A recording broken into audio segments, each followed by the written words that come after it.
Olá! Machado de Assis é o assunto deste conteúdo.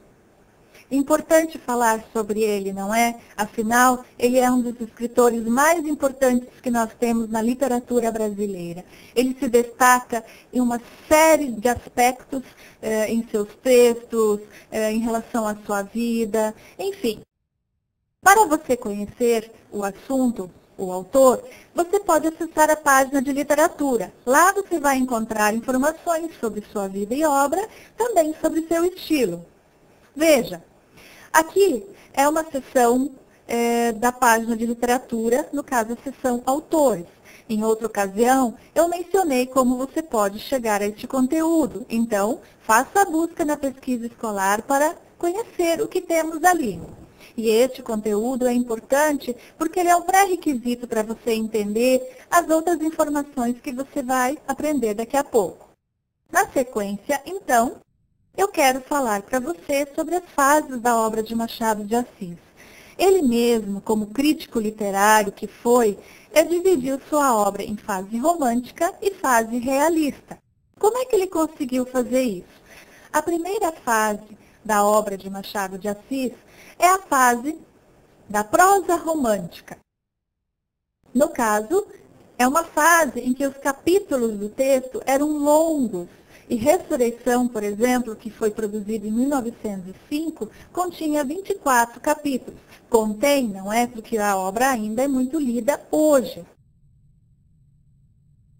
Em uma edição revisada, ele fez umas correções ortográficas e foi nesse momento em que ele comentou que ele podia dividir sua obra em duas fases. Isso porque ele já estava produzindo obras da fase realista. O texto Helena contém 28 capítulos e foi produzido em 1876. Quando ele fez uma reedição dessa obra, ele fez algumas emendas na linguagem. E disse que Helena foi escrito conforme o seu espírito, ou seja, o que ele sentia naquele período, história do espírito. Além disso, ele ainda era um tanto ingênuo, porque foi a primeira obra que ele produziu, em 1876. E tudo isso foi um reflexo da sua mocidade, ou seja, foi um eco da sua mocidade. Continuando, a segunda fase, ele produziu obras como Memórias Póstumas de Brás Cubas, Quincas Borba, Dom Casmurro, Esaú e Jacó, entre tantas outras. De contos, vocês devem conhecer o Alienista, que é um conto mais extenso, chega a ser um livrinho, A Cartomante, Missa do Galo, Entre Santos, Um Apólogo, entre tantos outros. A segunda fase, a sua prosa era considerada realista, ou seja, as características dessa fase pertencem ao realismo. A valorização das entrelinhas, ou seja, ele deixava muitas informações nas entrelinhas para o leitor. E, nessa fase também, ele conseguia fazer observações paralelas à narrativa, o que enriquece o texto do escritor, não é? Os capítulos curtos, contrariando aquilo que foi dito na primeira fase, no caso em Memórias Póstumas de Brás Cubas, continha 160 capítulos. Embora a grossura do livro era a mesma dos anteriores, aqui é mais fácil para aquele leitor que quer refletir sobre cada um dos capítulos, ou para fazer maiores pausas, não é?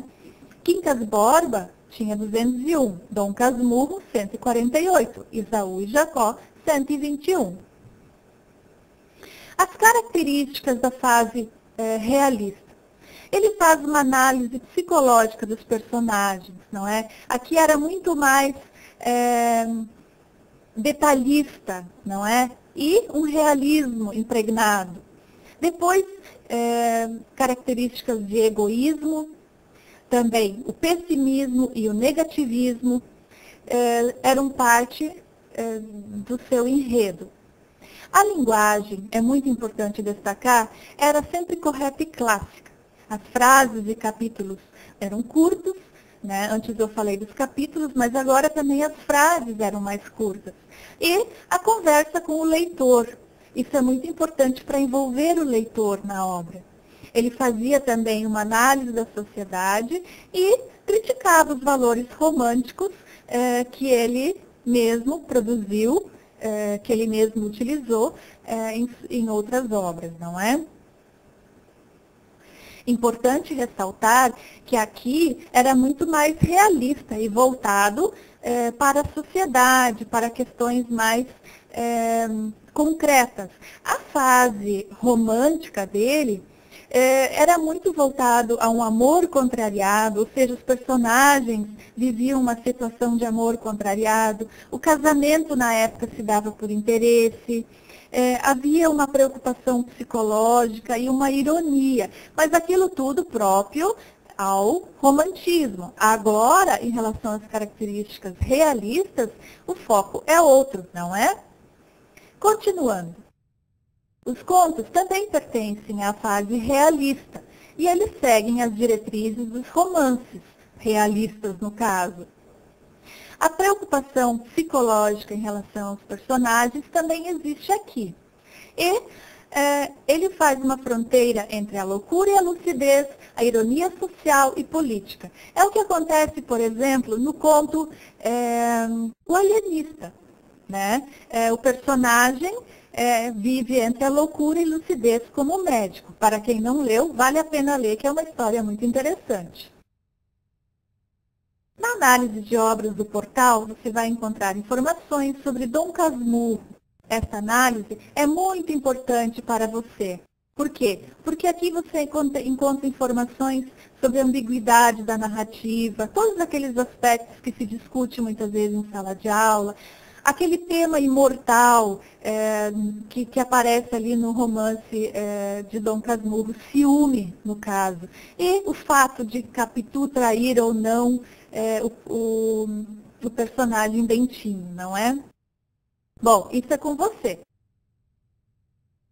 Hoje é só, mas podemos conversar sobre isso um pouco mais em outra ocasião. Até uma próxima.